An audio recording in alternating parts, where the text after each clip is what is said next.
स्वागत है आपका दिव्य हिमाचल टीवी में। शाम के 6 बज चुके हैं। मैं हूं दीक्षा शर्मा और प्रदेश की तमाम खबरों के साथ हम आपके समक्ष आ चुके हैं।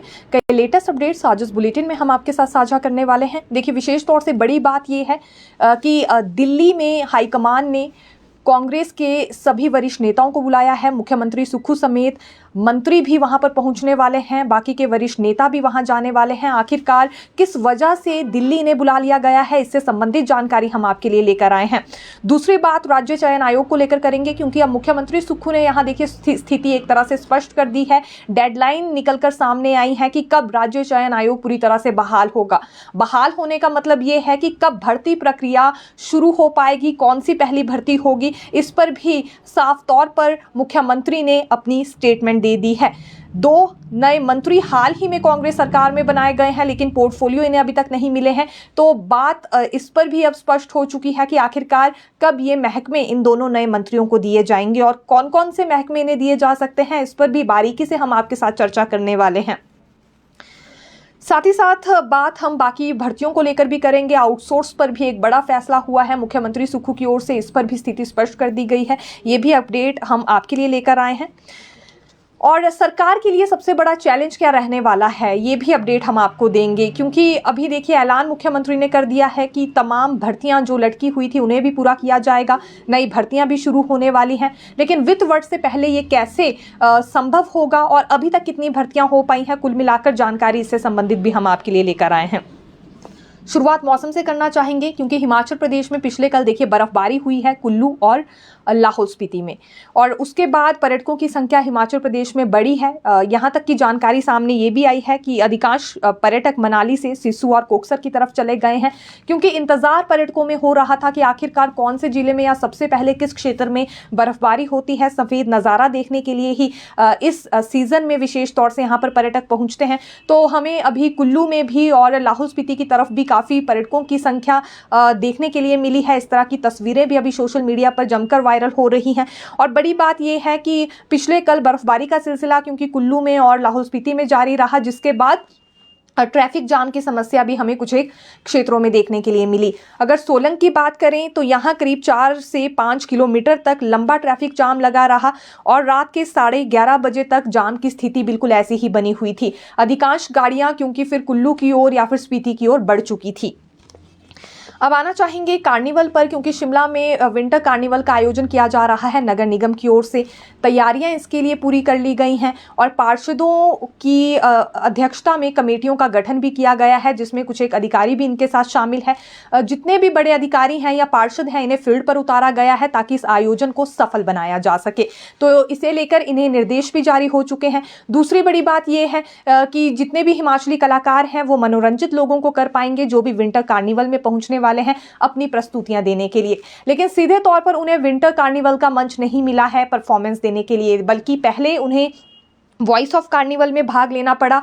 वहाँ ऑडिशंस हुए और अभी भी ऑडिशंस जारी हैं। उसके बाद ही ये यहाँ विंटर कार्निवल का मंच मिलने वाला है, क्योंकि पर्यटकों को रिझाने के लिए ये नगर निगम का बड़ा फैसला भी है और एक बड़ा आयोजन भी उनकी ओर से किया जा रहा है। इसे किस प्रकार से यादगार बनाया जा सकता है, ये आयोजन किस तरह से सफल रह सकता है, इस पर कई तरह की चर्चाएं अभी नगर निगम की ओर से की जा रही हैं। अभी भी जो कमेटीज बनाई गई हैं उनके साथ बैठकों का सिलसिला जारी है, क्योंकि अगले कल से विंटर कार्निवल शुरू होने वाला है और 25 दिसंबर से 31 दिसंबर तक इसका जो सिलसिला है वो बिल्कुल जारी रहेगा। यानी कि आगाज अगले कल से हो जाएगा, लेकिन देखा जा सकता है फिर उसके बाद 6 से 7 दिन तक कार्निवल का मनोरंजन लेने के लिए पर्यटक यहाँ पहुँच सकते हैं और स्थानीय लोग भी रिज मैदान पर जा सकते हैं।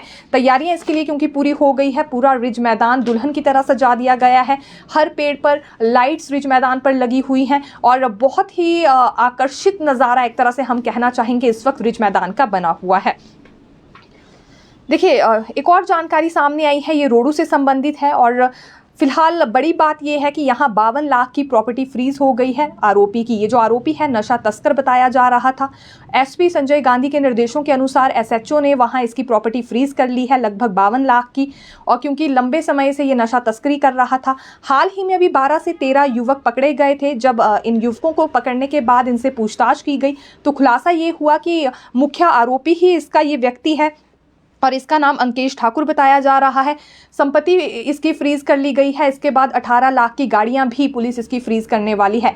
एसपी शिमला की ओर से स्टेटमेंट ये दी गई है कि जितने भी नशा तस्कर हैं उन्हें बख्शा नहीं जाएगा, सबकी संपत्ति फ्रीज होने वाली है ताकि आने वाले समय में पूरी तरह से नशे पर रोकथाम लगाई जा सके। जब सप्लायर नहीं होंगे तो युवाओं तक भी नशा नहीं पहुंचेगा और हमारे देश और प्रदेश की पीढ़ी भी फिर इससे बची रहेगी। तो ये भी एक अपडेट आज हम आपके लिए लेकर आए थे।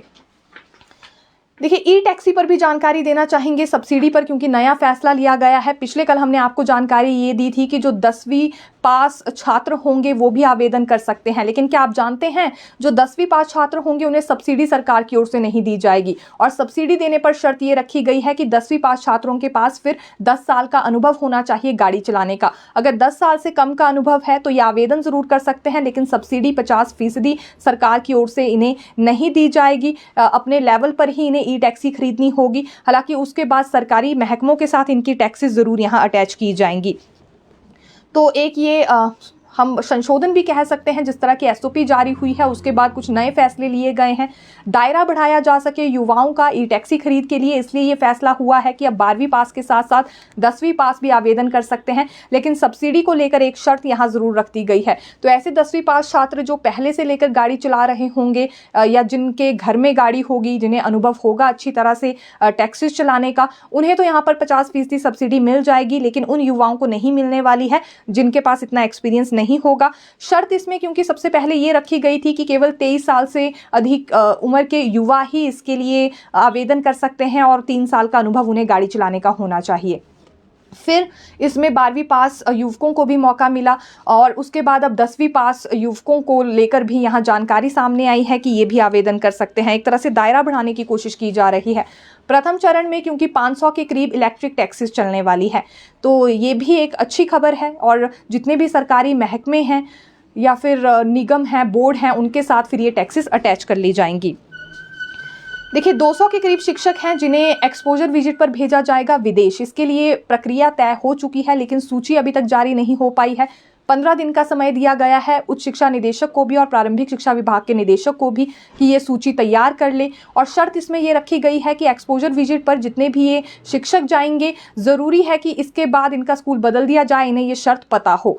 दरअसल स्कूल इनका इसलिए बदला जाएगा क्योंकि मुख्यमंत्री एक्सीलेंस स्कूल में फिर इन्हें भेजा जाएगा बच्चों को पढ़ाने के लिए। अभी इन्हें विदेश इसलिए भेजा जा रहा है ताकि टीचिंग स्किल्स ये बढ़ा सकें, किस प्रकार से गुणवत्ता लानी है बच्चों को पढ़ाने में, ये कुछ एक स्किल्स इन्हें पता चल सके। ये सीख कर आएंगे विदेश से और उसके बाद मुख्यमंत्री एक्सीलेंस स्कूल में इन्हें भेज दिया जाएगा और ये मना नहीं कर सकते हैं। ये लिखित तौर पर इनसे डॉक्यूमेंट में लिया जाएगा और 15 दिन के भीतर ये 200 के करीब शिक्षकों की सूची तैयार होने वाली है। हालांकि जो ये 200 के करीब शिक्षकों की सूची तैयार होगी, इसमें सबसे ज़्यादा जेबीटीज बताए जा रहे हैं। 50 से 60 के करीब इसमें जेबीटीज की ही संख्या रहने वाली है। तो अपना स्टेशन इन्हें छोड़ना पड़ सकता है क्योंकि मुख्यमंत्री एक्सीलेंस स्कूल में जब भेजा जाएगा तो सभी स्कूल तो यहाँ मुख्यमंत्री एक्सीलेंस नहीं है। कुछ एक क्षेत्रों में चुनिंदा स्कूलों को अभी शामिल किया जाएगा मुख्यमंत्री एक्सीलेंस स्कूल वाली लिस्ट में। उसके बाद कहाँ इनका स्टेशन पड़ता है इस पर इन्हें आपत्ति नहीं होनी चाहिए, इसीलिए लिखित तौर में इनसे ये डॉक्यूमेंट पहले ही ले लिया जाएगा। देखिए, सीएम सुक्खू का आज फिर एक दफ़ा नरम अंदाज हमें देखने के लिए मिला है। धर्मशाला से जब इनका काफिला आ रहा था और क्रिकेट स्टेडियम के पास जैसे ही मुख्यमंत्री का काफिला पहुंचा तो वहां स्कूली छात्र पहुंचे हुए थे। हालांकि स्कूली छात्र क्रिकेट स्टेडियम देखने के लिए गए थे, लेकिन जब स्कूली छात्रों को भी ये बात मालूम हुई कि अभी मुख्यमंत्री का काफिला यहां से निकलेगा तो ये खड़े हो गए सीएम का काफिला देखने के लिए। जैसे ही सीएम की गाड़ी वहां पहुंची तो बच्चों ने हेलो करना शुरू कर दिया। मुख्यमंत्री ने उसी वक्त अपना काफिला रुकवाया और बच्चों से मिलने के लिए गाड़ी से उतरे, कुछ समय भी इनके साथ बिताया और उसके बाद फोटोशूट इन बच्चों के साथ किया। तो एक नरम अंदाज के साथ आज फिर सीएम सुक्खू नजर आए हैं। दूसरी बड़ी बात, ये शिमला पहुंच चुके हैं और अगले कल से, जैसा कि हमने कहा, विंटर कार्निवल का आयोजन हो रहा है शिमला के रिज मैदान पर, उसका उद्घाटन भी ये करने वाले हैं। सबसे हटकर ये विंटर कार्निवल रहने वाला है, ये नगर निगम की ओर से दावा किया जा रहा है। और इसे देखने के लिए पर्यटकों की संख्या कितनी जुट पाती है या हिमाचल के कलाकार कितना मनोरंजन कर पाते हैं पर्यटकों का, स्थानीय लोगों का, ये देखना भी इस बार काफी ज्यादा दिलचस्प रहने वाला है। जेओई लाइब्रेरियन पर अब अपडेट लेकर आए हैं। दरअसल 20 दिसंबर को इनका एक प्रतिनिधि मंडल पहुंचा था विधानसभा में ही, धर्मशाला में ये लोग गए थे मिलने के लिए अभी सेशन के दौरान। और जब इन्होंने शिक्षा मंत्री रोहित ठाकुर से मुलाकात की तो आश्वासन इन्हें ये दिया गया कि इनकी मांगों पर 23 दिसंबर को फैसला ले लिया जाएगा। दरअसल मांग इनकी ओर से ये रखी जा रही है कि हाल ही में जो भर्ती नियम इनके लिए तैयार हुए हैं उसमें 50% अंकों की शर्त हटा दी जाए। +2 में 50% अंक क्योंकि इनके लिए अनिवार्य किए गए हैं। और दूसरी बात ये है कि साथ ही साथ डिप्लोमा होल्डर्स को ना स्थान देने की जगह यहाँ बैचलर डिग्री इनके पास होना अनिवार्य है, ये भी शर्त रखी गई है। तो ये दोनों ही शर्तें हटा दी जाएं क्योंकि पिछले कई वर्षों से ये इंतजार कर रहे थे इस भर्ती का। अब बहुत सारे अभ्यर्थी ऐसे हैं जिनके 50% अंक भी +2 में नहीं है, ये कहाँ जाएंगे? अब इनके पास ये मौका भी नहीं है कि दोबारा से ये अपने नंबर बढ़ा सके या इसमें कोई इंप्रूवमेंट कर सके। तो ये भर्ती नियमों में बदलाव होना चाहिए, ये मांग इन्होंने मुख्यमंत्री के समक्ष भी रखी और शिक्षा मंत्री रोहित ठाकुर के समक्ष भी रखी। फिर इन्हें आश्वासन ये दिया गया था कि 23 दिसंबर तक कोई ना कोई उचित कदम इनकी मांगों पर उठाया जाएगा, लेकिन जब ऐसा नहीं हुआ पिछले कल, तो उसके बाद अब ये काफ़ी नाराज़गी व्यक्त कर रहे हैं और जल्दी इनकी मांग पर कदम उठाया जाए, ये भी इन्होंने बात कही है। देखिए, आउटसोर्स पर अब आना चाहेंगे। आउटसोर्स कर्मचारियों पर भी मुख्यमंत्री ने स्थिति स्पष्ट कर दी है कि सरकार अब चाहती है आने वाले समय में कम से कम भर्तियां ही आउटसोर्स के माध्यम से हो, ये बात मुख्यमंत्री ने कही है। दूसरी बड़ी जानकारी इन्होंने ये दी कि आउटसोर्स कर्मचारियों की पीड़ा मुख्यमंत्री बखूबी जानते हैं, इसीलिए वो नहीं चाहते कि अब आने वाले समय में आउटसोर्स कर्मचारी तैनात किए जाएं, क्योंकि ये वो कर्मचारी हैं जिन्हें दिन रात अपनी सेवाएं भी देनी पड़ती है और उसके बाद पेंशन के भी ये हकदार नहीं रहते हैं। इसलिए बैकडोर एंट्रीज करनी ही नहीं है, ऐसी भर्तियां नहीं की जाएंगी जो भर्ती नियमों के तहत ना हो। अब सरकार की ओर से ये कोशिश की जा रही है कि अगर अस्थायी भर्ती करनी भी है तो सुचारू रूप से उसके लिए भर्ती नियम तैयार किए जाएंगे, उसके बाद ही वो भर्तियां होंगी। और दूसरी बड़ी बात यहाँ मुख्यमंत्री की ओर से कही गई है कि कोशिश ये है कि अब रेगुलर तौर पर ही सभी भर्तियां की जाए, लेकिन फिर भी अगर कुछ समय के लिए चुनिंदा भर्तियां करनी भी पड़ रही हैं तो भर्ती नियम उसके लिए विशेष तौर से तैयार होंगे और ऐसे ही कर्मचारियों को पेंशन भी मिल सके, इस तरह का प्रावधान भी अब यहाँ सरकार की ओर से किया जाएगा। इसलिए जिन आउटसोर्स कर्मचारियों की नौकरियां गई हैं उस पर तो स्थिति साफ हो नहीं पाई कि नौकरी बहाली हो पाएगी या नहीं, इस पर सरकार कुछ कह नहीं रही, लेकिन आने वाले समय में अब आउटसोर्स की कोई भी भर्ती नहीं होगी, ये बात यहाँ मुख्यमंत्री की ओर से जरूर कह दी गई है। तो एक तरह से कोविड-19 स्टाफ जो उम्मीद लगाकर बैठा है या जल शक्ति विभाग में जिन आउटसोर्स कर्मचारियों को बाहर का रास्ता दिखा दिया गया था, हम कहना चाहेंगे अब जवाब जिस तरह का सामने आया है उसके बाद काफ़ी मुश्किल लग रहा है कि नौकरी वापसी इनकी हो पाएगी। राज्य चयन आयोग पर आना चाहेंगे क्योंकि मुख्यमंत्री सुक्खू ने आफ्टर ऑल यहाँ पर अब ये स्पष्ट कर ही दिया है कि आखिरकार कब भर्ती प्रक्रिया शुरू होगी। साफ तौर से मुख्यमंत्री ने ये कहा है कि 31 मार्च से पहले भर्ती प्रक्रिया राज्य चयन आयोग के माध्यम से शुरू होने वाली है। क्लास 3 की भर्तियां राज्य चयन आयोग में शुरू कर दी जाएंगी और सबसे पहली भर्ती ऑपरेशन थिएटर असिस्टेंट की होगी। 162 पद इसमें भरे जाएंगे, ये भी सीएम ने स्पष्ट किया है। लेकिन बड़ा सवाल ये है कि 31 मार्च से पहले कैसे संभव हो पाएगा, क्योंकि देखिए महज मुख्यमंत्री ने ये नहीं कहा है कि क्लास 3 की भर्तियां ही यहाँ 31 मार्च से पहले शुरू होंगी, बल्कि 20,000 के करीब भर्तियां पूरी कर ली जाएंगी इसी वित्त वर्ष में, ये मुख्यमंत्री ने कहा है। यानी कि 2023-24 जो वित्त वर्ष रहा है इसमें 20,000 के करीब भर्तियां पूरी होने वाली है 31 मार्च से पहले पहले। ब्यौरा उनकी ओर से कुछ इस तरह से दिया गया है कि 1,455 पद भरे जा चुके हैं, 1,086 पद विज्ञापित किए गए हैं और अब क्लास 3 की भर्तियां भी शुरू होने वाली है। ये सिलसिला ठीक 31 मार्च से पहले शुरू हो जाएगा। पहली भर्ती ऑपरेशन थिएटर असिस्टेंट की रहने वाली है जो कि पायलट आधार पर होगी और दीपक सानन कमेटी की ओर से जो रिपोर्ट तैयार की गई थी उसी रिपोर्ट के मुताबिक ये भर्ती की जाएगी। कंप्यूटर बेस्ड टेस्ट प्रणाली इसमें लागू की जाएगी। इसके अतिरिक्त यहाँ कॉमन एलिजिबिलिटी टेस्ट भी इसमें अप्लाई किया जाएगा। यानी कि आने वाले समय में जितनी भी भर्तियां होंगी अब ये 2 प्रणालियां ही उसमें लागू की जाएंगी। लेकिन ये सरकार के लिए बड़ा चैलेंज है ऐलान, क्योंकि सेशन में भले ही सीएम सुक्खू की ओर से कर दिया गया हो कि अब यहाँ 20,000 के करीब भर्तियां पूरी होने वाली है। तो चलिए अगर इसमें हम काउंटिंग भी करें तो वन मित्र भर्ती भी है जिसमें 2,061 के करीब पद भरे जाने हैं। पुलिस भर्ती भी है जिसकी प्रक्रिया अभी तक शुरू नहीं हो पाई है, लेकिन ये कहा जा रहा है कि पुलिस विभाग अपने स्तर पर ही इसमें कमेटी का गठन करेगा और जल्दी ये प्रक्रिया शुरू होने वाली है। तो 1,300 के करीब पद तो इसमें भी भरे जाएंगे। फिर 4,500 पद जल शक्ति विभाग में भी भरे जाने हैं। इसी तरह से और भी तमाम भर्तियां हैं जो बैच वाइज आधार पर हो गई हैं, प्रमोशन आधार पर हो गई हैं, सभी को इसमें काउंट किया गया है मुख्यमंत्री की ओर से। और क्लास 3 की भर्तियां जो नए सिरे से होनी थी उस पर मुख्यमंत्री ने ये कह दिया है कि 31 मार्च से पहले ही ये भी यहाँ पर प्रक्रिया शुरू कर दी जाएगी। अपने वित्त वर्ष में जो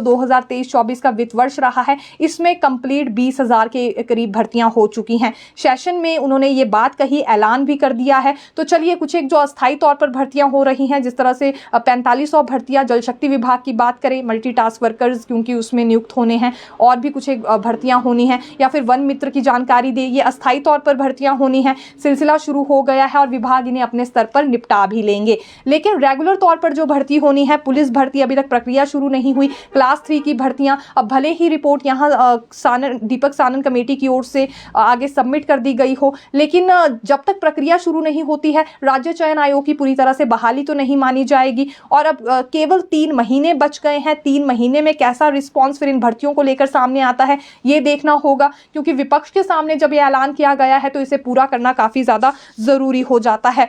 और मुख्यमंत्री ने यह भी कहा कि जैसे इस वित्त वर्ष में 20,000 के करीब भर्तियां पूरी करने पर सरकार आ गई है, वैसा ही अगले वित्त वर्षों में भी होगा। इसी प्रकार से 1 लाख के करीब सरकारी क्षेत्र में पद भर दिए जाएंगे। अब यहाँ रेगुलर तौर पर कितने पद भरे जा रहे हैं, अस्थायी तौर पर कितने पद भरे जा रहे हैं, इस पर कोई स्पष्टीकरण नहीं दिया जा रहा है। बात सिर्फ काउंटिंग की हो रही है, जिसमें मुख्यमंत्री का कहना है कि 20,000 भर्तियां पूरी हो चुकी हैं, कुछ एक भर्तियां कर ली गई हैं और कुछ के लिए पद विज्ञापित जारी कर दिए गए हैं। तो ये सबसे बड़ा चैलेंज हम कहना चाहेंगे। आखिरकार कैसे पूरा होता है ये देखना होगा, और कितनी भर्तियां अब अस्थायी तौर पर होती है, कितनी बार भर्ती नियम तैयार होते हैं, ये भी देखना होगा आने वाले समय में, क्योंकि ऐसा लग रहा है कि रेगुलर तौर पर जितनी भर्तियां होने वाली है, शायद अस्थायी भर्तियां भी उतनी ही होंगी। बड़ा उदाहरण इसका ये है कि 4500 पद एक महकमे में निकाल दिए गए हैं, और उसके अलावा देखा जा सकता है कि वन मित्र के लिए भी 2061 के करीब यहाँ पर पद निकाले गए हैं। और अब इस वक्त दावा ये वर्तमान सरकार कर रही है कि 31 मार्च से पहले क्लास 3 की भर्तियां भी यहाँ शुरू होने वाली है। लेकिन क्या आप जानते हैं, जो राज्य चयन आयोग का गठन किया गया है, ये आधुनिक उपकरणों से लैस होगा। 30 सितंबर को हालांकि राज्य चयन आयोग का गठन कर लिया गया था, और उसके बाद मुख्य प्रशासक और प्रशासनिक अधिकारी भी नियुक्त कर दिए गए थे।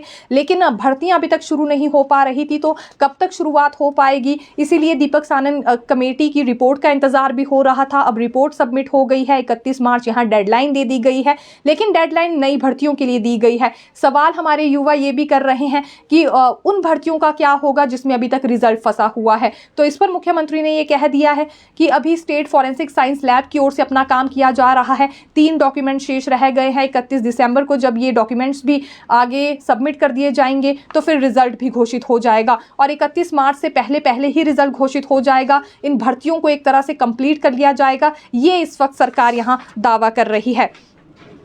अब आना चाहेंगे लोकसभा चुनावों पर। क्या आप जानते हैं सीएम सुक्खू और सांसद प्रतिभा सिंह समेत कांग्रेस के कई वरिष्ठ नेता दिल्ली पहुंचने वाले हैं, क्योंकि 27 दिसंबर को बैठक है। लोकसभा चुनावों की तैयारियां इसमें होंगी, और ये भी संभावना जताई जा रही है कि यहाँ जो 4 सीटें हैं लोकसभा की, उसमें उम्मीदवारों के चेहरे भी तय किए जा सकते हैं। इसीलिए ये बैठक 27 दिसंबर को बुला ली गई है, और इसमें सभी वरिष्ठ नेता पहुंचने वाले हैं। सीएम, डेप्यूटी सीएम समेत सभी मंत्री जाएंगे, और जो वरिष्ठ विधायक भी हैं उन्हें भी बुला लिया गया है, जिसमें कि सुधीर शर्मा और राजेंद्र राणा हैं।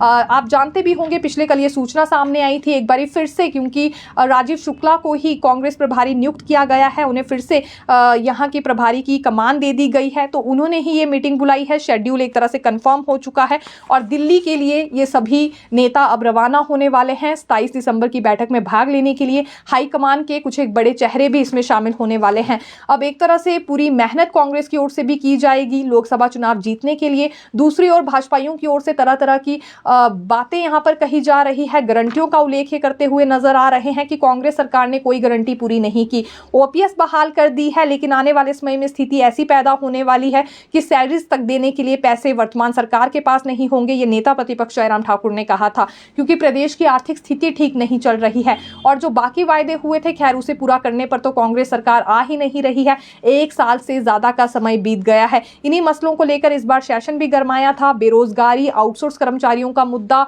और इसके अलावा भर्तियों का मुद्दा भी वहां उठाया गया था। और अब जवाब के तौर पर मुख्यमंत्री ने यह स्पष्ट कर दिया है कि 31 मार्च से पहले सभी भर्तियां कर दी जाएंगी, और जितनी भी फंसे पोस्ट कोड है उनका रिजल्ट घोषित कर दिया जाएगा। कुछ पद विज्ञापित कर दिए गए हैं, कुछ पर भर्तियों का सिलसिला शुरू हो चुका है, कुछ एक पदों पर अस्थायी तौर पर भी भर्तियां की जा रही हैं, ताकि सभी वर्गों की मदद यहां पर की जा सके। अब बात पोर्टफोलियो से जुड़ी करना चाहेंगे क्योंकि 2 नए कैबिनेट मंत्री बनाए गए हैं। अभी तक इन्हें पोर्टफोलियो नहीं दिया गया है। कारण इसका ये भी समझा जा रहा था क्योंकि जब इनका शपथ ग्रहण समारोह हुआ उसके बाद ये दिल्ली के लिए रवाना हो गए थे और सीएम भी दिल्ली चले गए थे। फिर धर्मशाला में विधानसभा सेशन होना था और सेशन की वजह से ये मामला भी लटक गया था। लेकिन अब जल्दी ही इन्हें पोर्टफोलियो दे दिए जाएंगे क्योंकि नए साल की शुरुआत में ही फिर मुख्यमंत्री दिल्ली जाने वाले हैं और दिल्ली जाने से पहले पहले इन्हें पोर्टफोलियो दे दिए जाएंगे। अभी की अगर बात करें तो मुख्यमंत्री के पास फॉरेस्ट, ऊर्जा, सिविल सप्लाई इत्यादि बड़े विभाग हैं, तो ये माना जा रहा है कि फॉरेस्ट या फिर ऊर्जा विभाग भी इन मंत्रियों को दिया जा सकता है। अटकलें इस तरह की लगाई जा रही हैं, कई तरह की चर्चाओं का दौर हमें देखने के लिए मिल रहा है। लेकिन बड़ी बात यह है कि दिल्ली जाने से पहले पहले पोर्टफोलियो दे दिए जाएंगे दोनों नए मंत्रियों को, जिसमें एक राजेश धर्माणी हैं और दूसरे मंत्री यादविंदर गोमा हैं। तो उनके समर्थक भी क्योंकि इंतजार में हैं, वो भी देखना चाह रहे हैं आखिरकार उनके जो नेता हैं या फिर जिन्हें मंत्री की कमान अब सौंप दी गई है, आखिरकार कौन सा महकमा इन्हें दिया जाता है। फिलहाल के लिए यही अपडेट, फिर मिलेंगे नई खबर के साथ। देखते रहिए दिव्य हिमाचल टीवी। धन्यवाद।